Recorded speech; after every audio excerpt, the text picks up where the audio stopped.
पोपोबाई की कहानी। धर्मराज जी के साथ पोपोबाई की कहानी भी सुननी चाहिए।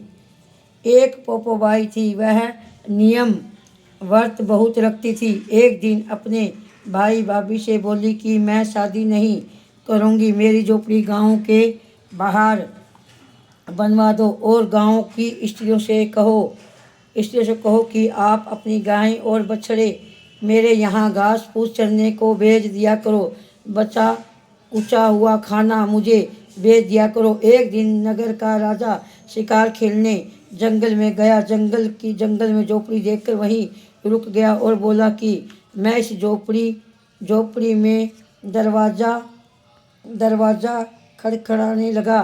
तब पोपोबाई उठी और बोली कि कौन हो जो और तेरे साथ शादी करूँगा। तब पोपोबाई ने कहा कि जहाँ से आए हो वहीं चले जाओ, मैं तो पराये पुरुष का मुँह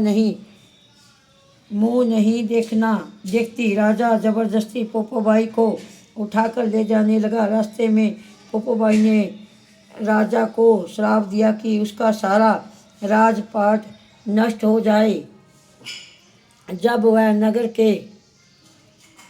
नगर में पहुंचा तो रानी कहने लगी कि आप इसको वापस इसकी झोपड़ी में छोड़ आओ। राजा जब पोपोबाई को छोड़ने गया तो रास्ते में पाप की नदी आई। राजा उस पाप की नदी में डूब गया। पोपोबाई धर्मराज जी के यहाँ पहुंची तो धर्मराज जी ने पोपोबाई को स्वर्ग का राजा दे दिया। एक बार एक सेठ सेठानी मृत्यु लोक को सरल लोक को सुधारे प्रवेश करने के लिए स्वर्ग का द्वार बंद देखकर उन्होंने धर्मराज जी के द्वार खोलने का आग्रह किया। तब धर्मराज जी ने कहा, इस द्वार पर तो पोपोबाई का राज है।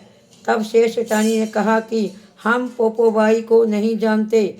तब धर्मराज जी ने कहा कि 7 दिन मृत्युलोक में जाकर आठ खोपड़े से राई भरकर 500 खोपड़े ऊपर रखकर कहानी सुनकर उद्यापन करे और कहे कि राज है पोपोबाई का, लेखा लगा राई का। बोलो पोपोबाई की जय।